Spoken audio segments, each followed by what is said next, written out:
Welcome to Think Big with Dan and Qasim. Join hosts Dan Melnick and Qasim Masood as they explore big ideas, limitless possibilities, and engage with visionaries, entrepreneurs, and thought leaders who dare to dream big, get inspired, motivated, and find practical tips for personal growth. Think big, dream bigger, and ignite your potential. Welcome to Think Big with Dan and Qasim. We have Mateen filling in for Qasim today, and our guest today is Matt. So, Matt, if you want to go ahead and introduce yourself, tell us where you live and what you do for a living. Yeah, absolutely. Thanks for having me today. I live in outside of a little town called Mosinee, Wisconsin, which no one knows what that is, but that's in the center of the state in Wisconsin. And I've co-founded a company called Self-Fund Health, and it's kind of an interesting story of how I've gotten here. That's what I'm doing today. So if you want to go ahead and tell us that story, like how you started the company, how you got this idea. Yeah, it is kind of funny to me still. Still processing it myself. Even the last 8 years have been quite a journey. I kind of a typical path, if you will. I had put myself through school and then grad school. I went to Tulsa for grad school, and was doing construction during that, and just kind of the normal semi-normal American life, if you will, and then started a career in kind of manufacturing and especially in HR. And so I did that for like 23 years, and I had always been around healthcare, every year I got to do like the enrollment meetings, and got to do is a bit sarcastic because usually they weren't very positive, right? It was very frustrating. Everybody was, how much is it going to go up? And it's taking my raise away again and things like that. So I went through many years of those, but I had taken a job at a company called Merrill Steel in Schofield, Wisconsin, which is close to here in Central. And it kind of just so happened that we started this journey of experimenting with some healthcare things. We like most companies were getting, in our case, it was 9 or 10% increases year after year after year. And the owners were starting to get concerned, that we really can't sustain this path. So we took some steps and ended up saving millions of dollars and making the plan way better. And then that led to a bunch of awards, and that led to even writing a book, which was just published, looked like that. It's on Amazon and so forth, and then even co-founding this business. So it's been a fun ride, but a very unexpected ride. So when you started this company, did anybody from that previous company where you were working join you, or did you do it by yourself? Or what was that process like, making that transition? Yeah, it's funny because I've always been entrepreneurial in nature. I've always had some sort of side gig, even small. I'm a farm boy from Iowa, so maybe it was using my tractor to help the neighbor, right, kind of smaller type stuff. I always had some sort of side gig. So I'm not working with anyone that I've worked with in the past, but I had met this gentleman by the name of John Barron, who had ran a company, and he is very entrepreneurial.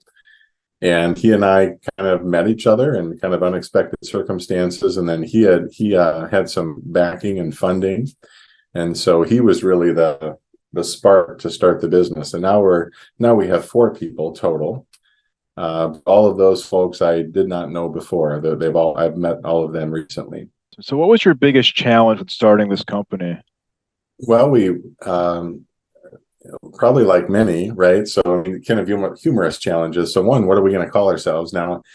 It's like name the barber shop or the hair salon. You get some really creative names, but so you're not going to succeed whether it's based on the name. But we wanted a good name, so that humorously probably took, I don't know. And then you got to see if the website's open, because it's really nice to have a website that matches your name.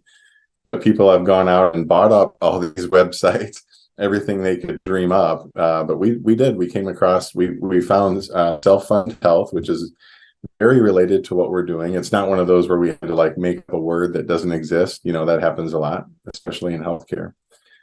So even just simple things like naming the company and then figuring out our business model. When I joined John, I was like, so you and I join, and then we'll figure out what we're going to do for business. We had some ideas, of course. It was a very, yeah, I mean, the plane wasn't even built yet, much less ready to take off on the runway. We had to even build the plane first. So in terms of customers, was that company that you were working for, were they your first customer, or what was that process like to actually get your first customer and get people in the door to buy from you and work with you?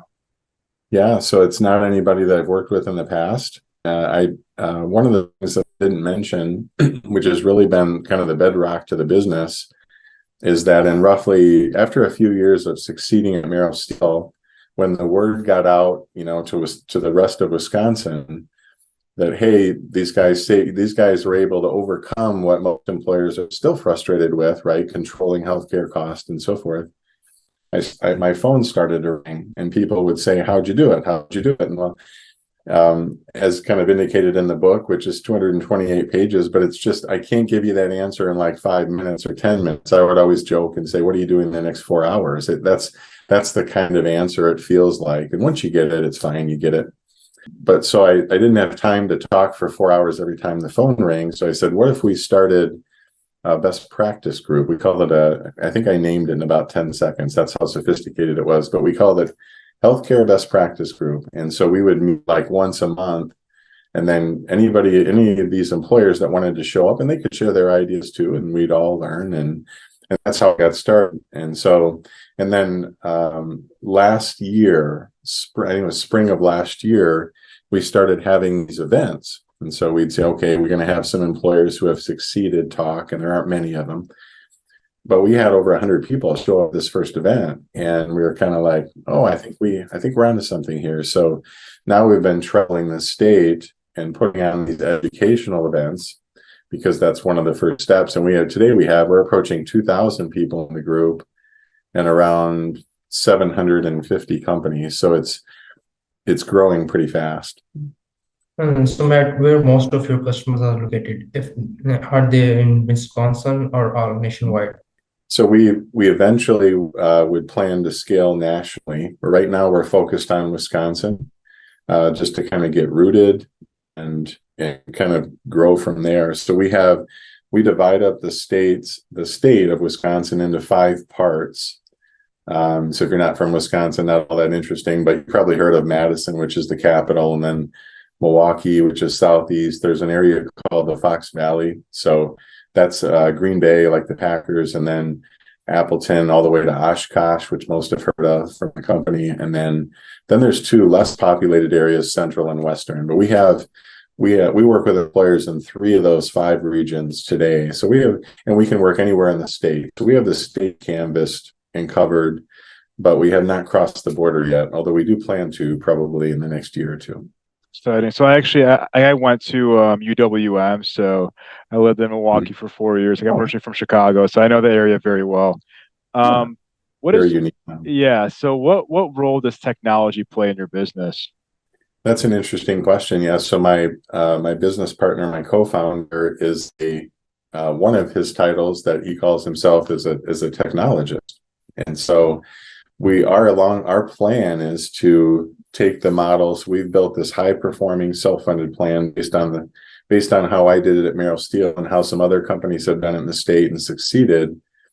And so we've got that together. And then one of our next steps over the next couple of years, is, and he always says, right, start running it and then let the need identify the tech opportunity. Don't try to do that in advance. Don't try to predict what the technology necessarily will be. Let the need define that. So we've actually been doing some things, and we'll build more in as we go. But one of the things in healthcare, if you're having what's called an employer plan, and just trying to see it's all backwards. You have to see what you're paying for healthcare after you buy it, right? But you're trying to see where the best prices are and where the worst prices are. And if you go to request a summary of that, it can take months in traditional ways. And so you get a report that's 3 months old, and it takes you 3 months. It's just the whole thing is a bit odd. But we have a way. So with our technology, we have a way to actually look at real time, confidential, of course, but real time claims data, and then we'll utilize that to see what's happening. And we can actually help patients that way. If they're scheduled, for instance, we try to have it smooth from the start. But if, say, someone's scheduled for an MRI, we could reach out to them and send them a text or a call, and we could say, we can give that to you for no cost. We can get it for $600. We can give it to you for no cost. But if you go over here where you're scheduled, it's going to be $6,000, and you're going to have to pay that. Are you interested, right? And so we're helping patients in the process, and then we're also helping the plan cost, so that this year's plan cost or next year's claim cost. So you have to look at more than just what your insurance is covering, because then you're frustrated in the next enrollment meeting when your check gets gobbled up. And so all those factors are at play. We're trying to, lower both of them, not just what you pay for healthcare, but also your premiums out of your paycheck. So with that technology, are you utilizing artificial intelligence and machine learning? And if not, what role do you see those things playing in your business in the next few years? Mm-hmm. Nothing at the moment. We have more. I don't know if there's anyone else in the country. If there are, they're very few that have even the real-time visibility.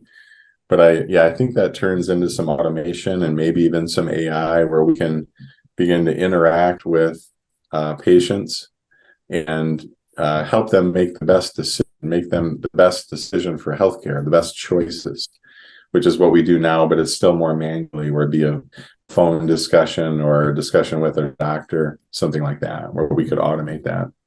Yeah. So that is on the radar for sure.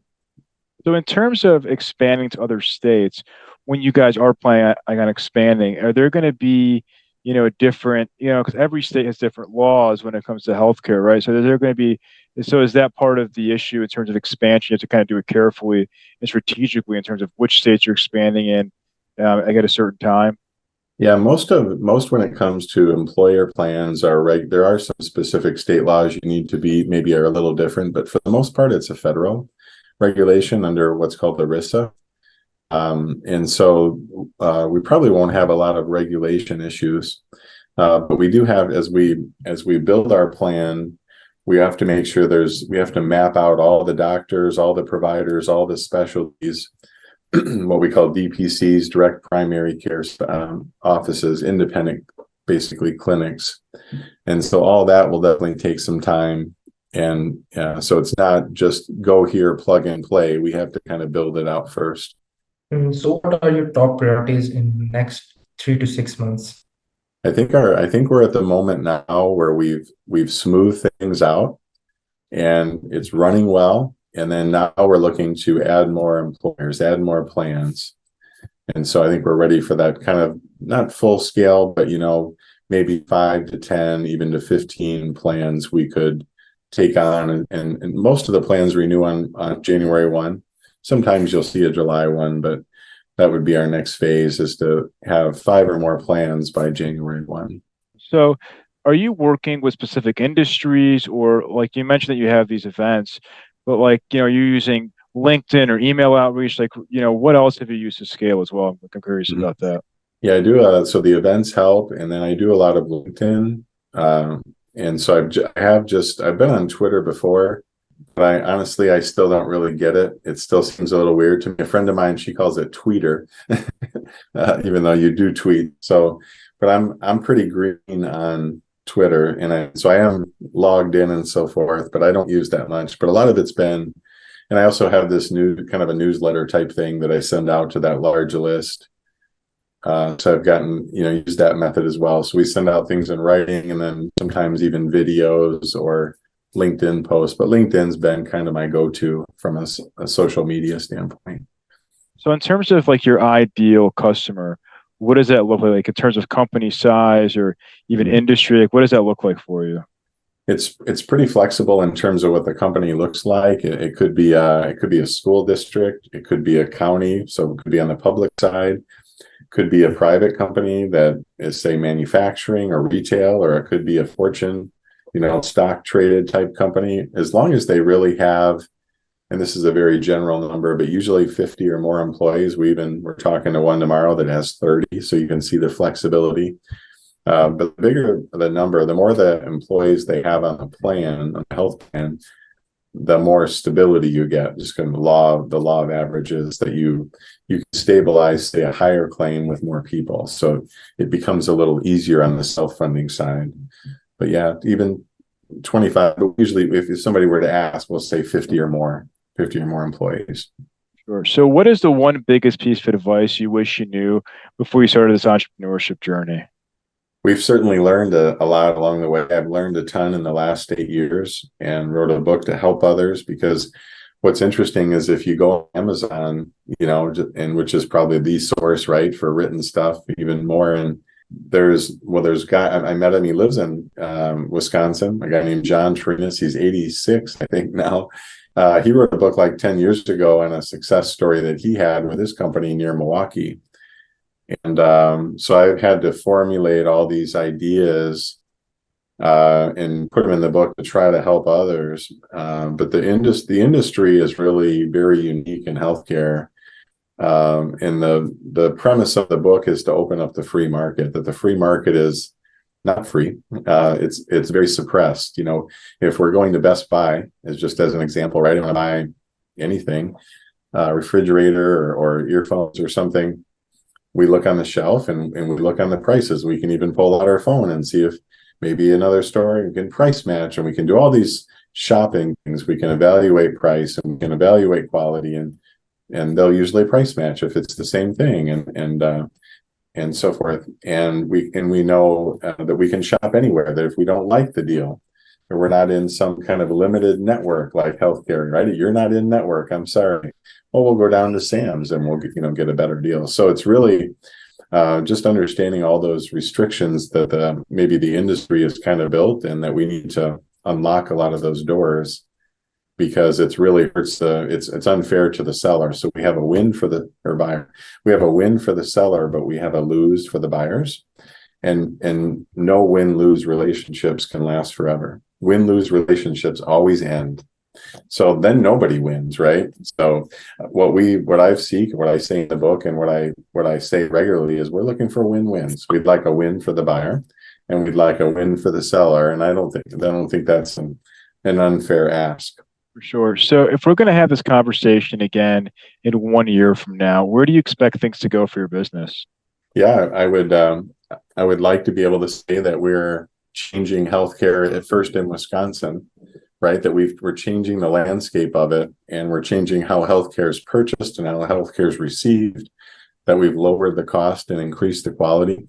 Wisconsin happens to be the fourth worst or most expensive state for healthcare in the nation as well. So we're also, I think it's expensive everywhere, but we're one of the worst areas, if you will. So bigger the problem, the bigger the opportunity. But there are a lot of families and companies and communities here that need us to help them.